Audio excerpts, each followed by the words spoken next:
Thank you. Linda Newland.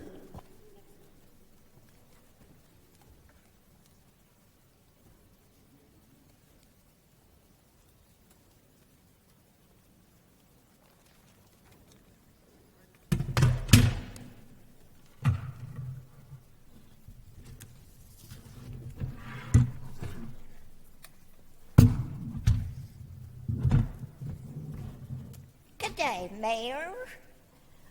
Probably you have recognized some of the following characters in other people. I'll list them. Learning disabilities, poor memory retention, slow restrained thinking skills, an inability to focus or concentrate, dispersed attention, hyperactivity, impulsive or erratic behaviors, legacy, anxiety, nervousness, aggressiveness, easily agitated, depression, emotional imbalances, mental health thought disorder symptoms, conduct disorders, antisocial delinquent behaviors, and criminal activity. Harmful substances and toxins can cause any of these characteristics. It is well established in the scientific literature. The scientific studies are clear on this. Harmful substances can affect behavior. 2 council members on the Quality of Life Committee shut down the conversation about this. They never asked any questions on November 7th, when a world-famous scientist, Dr. Bruce Lepenier, spoke at the committee. Dr. Bruce Lepenier played a major role in the Cincinnati-led study that took early childhood lead levels and followed these individuals for 30 years. Based on the early exposures to toxins 3 decades ago, the study could predict juvenile delinquency and arrest.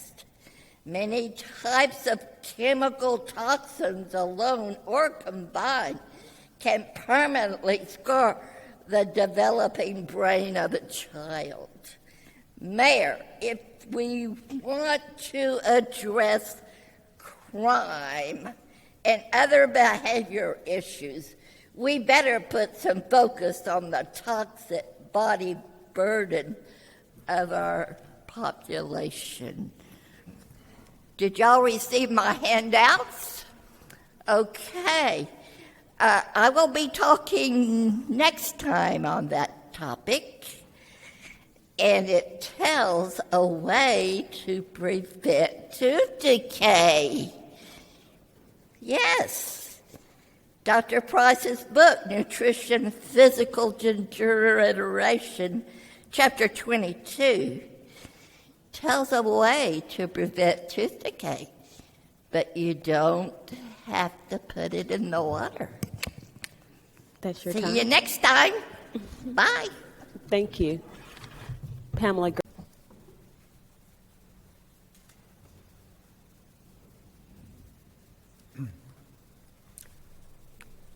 Joe Stokes, District 9. Mayor, please thank your council members who actually listen to the speakers. This is a resolution that passed the district convention and is submitted to be voted into the Texas Republican Party platform. Ban fluoride additives in the Texas public water.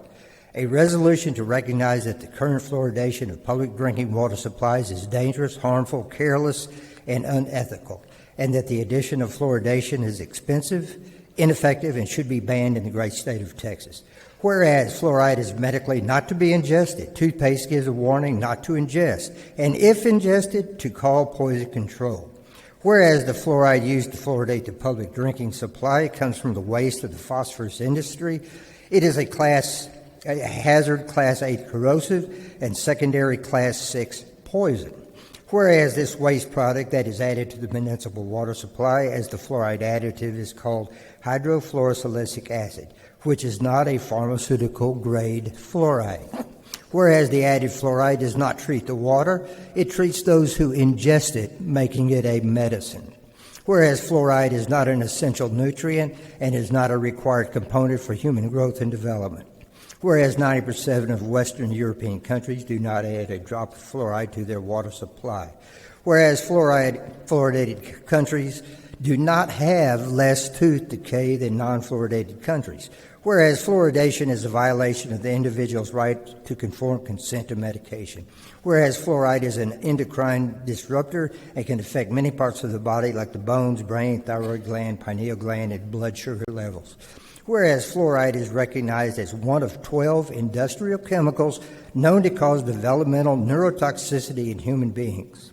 Whereas the CDC says that over 40% of American teenagers show visible signs of fluoride overexposure. Whereas fluoridation, a one-dose-fits-all level, is unacceptable. Therefore, be it resolved that the Republican Party of Texas supports banning the fluoridation of the Texas water supply. Mayor Johnson, the good people you work for do not want fluoridation. They do not want fluoridated water. Demonstrate courage, be a hero. You can put an end to fluoridation of our water. Thank you. Thank you. Michael Simmons. And council member, God bless you. Thank you. Regina Imbergia.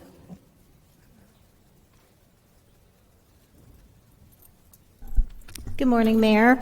I'm Regina Imbergia from the 14th District, and I've been coming here for years talking about fluoride. Many of you, like District 9, looked into it and asked a respected person that she trusted if what we were saying were conspiracies or scare tactics, and he confirmed that what we're saying is true. There's a lawsuit going on right now that ended on February the 21st, and now it's up for the judge to make a ruling, and he hasn't come out yet in California, federal judge. And all the information about that trial, testimony under oath was sent to you all. So the concept of first do no harm is what doctors say when, they take on a patient. They look at all the circumstances of that patient to see how the drug interactions would be. But this city council votes to medicate our water without our consent, without checking in to see what the reactions are. And you've been alerted to the fact that all you need to do is stop it. You save the money. No infrastructure has to be dealt with. It's one of the easiest things to do. So it mind boggles me, but you know what? One of the things I was going to do when I stood up here today, I didn't bring a lot of details to read.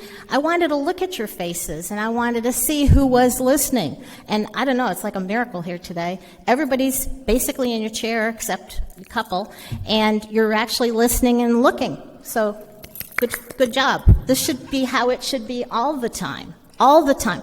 I mean, District, I'm not going to say her name, 10, always is sitting there. And also, District 5, he never has voted to purchase the hydrofluorosilicic acid. Now, unfortunately, the lady who's sitting in the city manager's seat there, and she's not a council member, so I could say her name.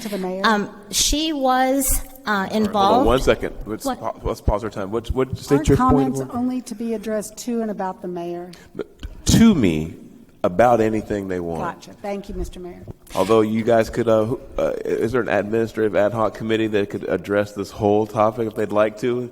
I think that this has been looked at before and could be looked at again. I'm just going to put that out there, administrative ad hoc. But go ahead. Thank you, Ms. Thank you. Imbergia. And I was interrupted by this same council person once before, and she was told that she was wrong, but she did it again. So they talk about decorum and how we need to follow the decorum of the council, but the council doesn't always follow decorum, which is really a disappointment for the city. The deal of it is, this is a big topic, fluoridating the water. It's not a joke. It's money being spent to put poison in the water. That needs to stop. The people, you all have been informed, so you're doing this willingly. And you have committees to look into it, yet they get interrupted and stopped, and then the council doesn't get the information, and you're policymakers, and that's wrong. So That's your Good time. luck. Thank you very much. Thank you. Marisha Brown Hamilton.